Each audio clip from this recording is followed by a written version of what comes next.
chegamos ao último episódio da primeira temporada do Entendendo Metodologias. E hoje nós iremos abordar a inibição de tripsina. Bem, primeiramente, vamos relembrar um pouco do que são os inibidores de protease e a tripsina e de que forma essas moléculas elas possuem uma relação, certo?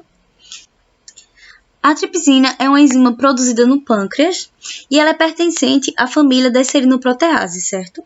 Juntamente com outras enzimas, como peptidase, amilase e pepsina, elas possuem uma importante função no nosso organismo, uma vez que elas participam da digestão alimentar. A tripsina, especificamente, ela age no duodeno, que é a primeira porção do intestino delgado, e ela vai quebrar as proteínas em moléculas menores, facilitando a nossa digestão e absorção.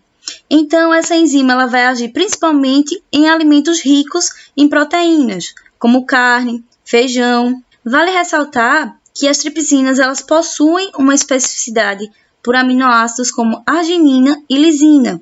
Então, quando elas forem quebrar um substrato, elas vão agir diretamente nesses dois aminoácidos, certo? Já quanto aos inibidores de protease, o que a gente pode dizer é que eles constituem um grupo muito heterogêneo, tanto funcionalmente quanto estruturalmente, e também que eles são largamente distribuídos no reino vegetal. Para que uma molécula ela seja considerada um inibidor de protease, necessariamente ela precisa ter a capacidade de interagir com o sítio ativo da protease ou com outro sítio presente nessa protease, desde que essa molécula seja capaz de impedir ou de inibir a capacidade da enzima em catalisar seu substrato, certo? Vale ressaltar ainda que nem todo inibidor de protease é uma proteína, pode ser também um metabólito secundário. Quanto à classificação, os inibidores de protease são classificados de acordo com a protease na qual eles irão agir. Então, se eu possuo um inibidor de protease que tem ação sobre a classe das proteases serínicas ou serinoproteases, nós vamos ter um inibidor de proteases serínicas ou um inibidor de serinoproteases. O mesmo para inibidores que agem sobre a classe de cisteínoproteases ou proteases cisteínicas. Essa inibição ela pode ocorrer de forma competitiva ou não competitiva, onde vocês observam que na forma competitiva, o nosso inibidor ele vai se ligar diretamente, no sítio ativo da enzima, impedindo com que o substrato ele consiga se ligar nesse sítio ativo e, diante disso, não vai haver a catálise do substrato. Enquanto na inibição não competitiva, vai haver sim a formação do complexo enzima-substrato, Porém, o inibidor ele vai se ligar numa outra porção que não seja esse sítio ativo, impedindo também essa catálise enzimática. Um dos maiores interesses da classe científica em se estudar inibidores de protease está justamente na sua capacidade de desenvolver diferentes atividades biológicas, como a atividade antimicrobiana, antitumoral e inseticida. Entrando de fato no método, a gente vai entender como identificar se naquela nossa amostra existe a presença ou não de moléculas com essa capacidade de inibir a enzima tripsina. Para esse experimento, nós vamos precisar de uma placa de microtitulação, assim como a tripsina, que é a enzima, o tampão tris-HCl, a sua amostra que você quer identificar se tem atividade e um substrato, que nesse caso é o BAPNA. Antes de explicar o passo a passo dessa metodologia, é importante que a gente entenda o seu princípio, ou seja, como ela funciona. O BAPNA, substrato utilizado para esse experimento, ele possui em sua composição um N-benzoil, L-arginina, para nitroanilida. Então, o que é que vai acontecer nessa reação?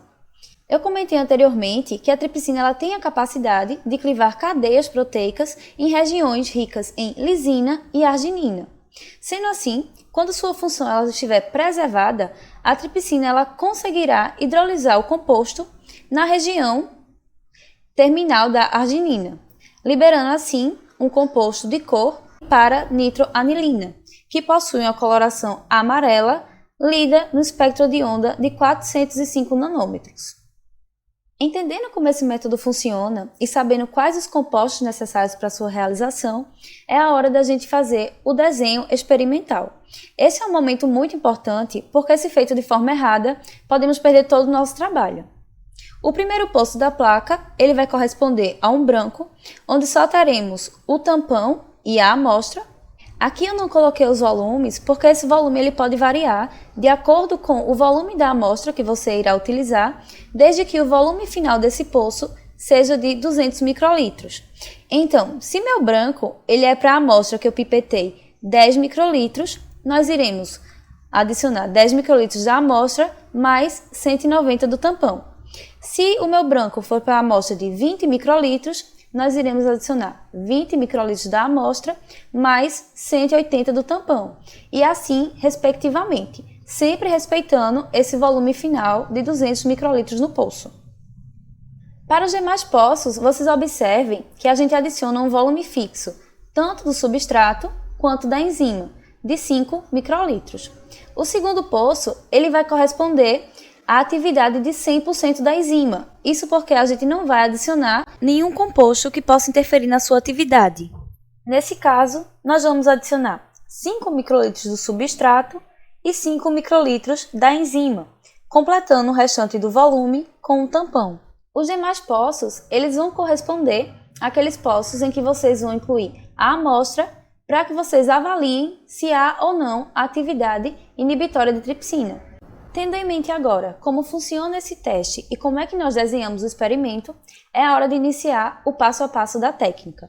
Bem, o primeiro passo é incubar a enzima com sua amostra, os diferentes volumes, por 15 minutos, na presença do tampão.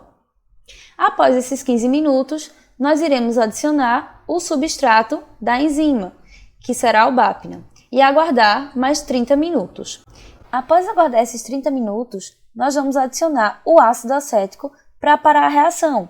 Isso para que enquanto você não esteja fazendo outras coisas, preparando o seu leitor de ELISA, essa reação ela não seja continuada.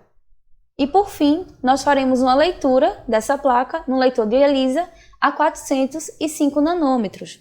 O resultado ele é bem visual, pois quanto maior for a capacidade da tripsina naquele momento em catalisar o seu substrato, mais intensa será a coloração amarela do poço. Se a sua amostra possuir a capacidade de inibir a tripsina, a intensidade de cor equivalente à capacidade catalítica enzimática, ela vai reduzindo quanto maior for a concentração da sua amostra.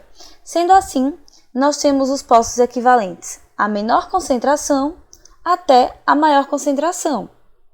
Logo, se observarmos esses poços de perto, o que vamos encontrar onde a inibição não ocorreu é a enzima se ligando perfeitamente ao seu substrato e catalisando ele em seus produtos. Nos poços em que houve a inibição, nós observamos que o inibidor se liga diretamente ao sítio catalítico enzimático, impedindo com que haja a formação do complexo enzima-substrato. Sendo assim, a coloração amarela ela não será observada nesses poços, uma vez que a paranitroanilina não será liberada na reação.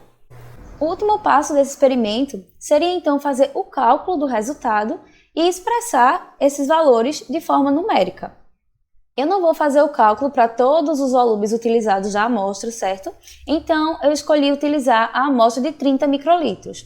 Então, digamos que, hipoteticamente, o valor da sua absorvância após o final do teste foi de 0,500. E o branco da nossa amostra foi de 0,173. A primeira coisa a se fazer, então, é diminuir a absorvância do poço do branco pela absorvância da amostra, para que a cor dessa nossa amostra não interfira na leitura. Ao subtrair a absorvância do branco da amostra pela absorvância da amostra, nós teremos que a absorvância do nosso teste de 30 microlitros foi de 0,327 e a leitura do nosso poço da atividade a 100% foi de 0,900. Essa curva, ela nada mais é do que todo o seu experimento expresso em equação matemática.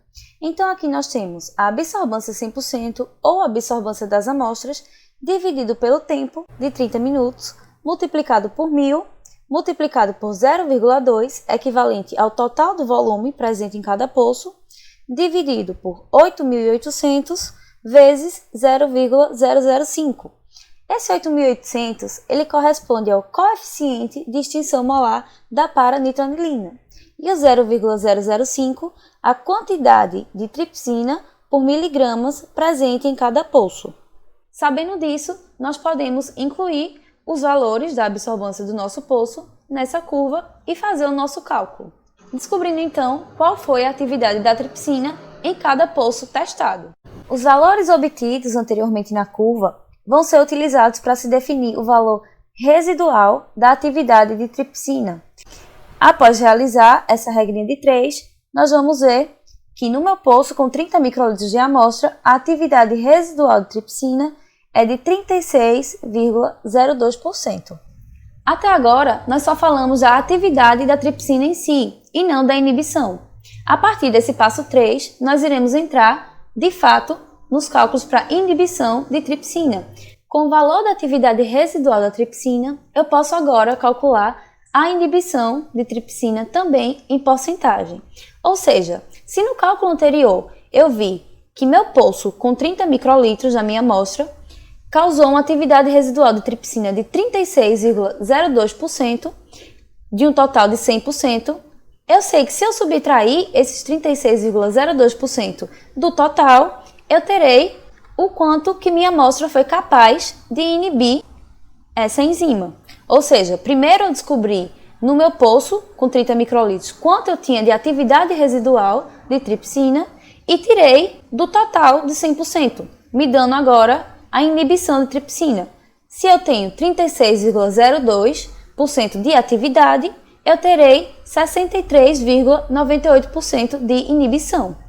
No entanto, aquele cálculo anterior ele foi expresso em porcentagem. Você pode expressar também esse resultado de inibição de tripsina em unidades, uma unidade de inibição de tripsina, que será equivalente pela diminuição de 0,01 da absorbância do pulso, em que vocês viram que a absorbância desse pulso ela está diretamente ligada à capacidade enzimática da tripsina. Para se calcular esse resultado, nós teremos a absorbância a 100% menos a absorbância do teste, aquela absorbância anterior, sem passar pela curva. Então, nós temos aqui o 0,900, que foi a absorvância do pulso da atividade de 100% da enzima, e nós temos 0,327, correspondente à absorbância do teste. Quando subtraído um pelo outro, nós teremos 0,573. Se eu disse para vocês que uma unidade inibitória de tripsina é responsável por diminuir 0,01 da absorvância do pulso, se eu tenho então 0,537 de absorvância no meu pulso, com a minha amostra a 30 microlitros, quantas unidades de inibição eu terei? Se a gente fizer essa regrinha de 3, nós veremos que nesse pulso a 30 microlitros, nós temos 57,3 unidades inibitórias de tripsina.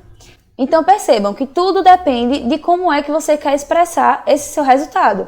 Ele pode ser em porcentagem e ele pode ser também em unidade inibitória de tripsina. Por fim, nós podemos calcular a atividade específica de inibição de tripsina, onde nós iremos utilizar o valor da unidade de inibição de tripsina, que é referente ao cálculo anterior, dividido pela dosagem de proteína da minha amostra naquele pulso.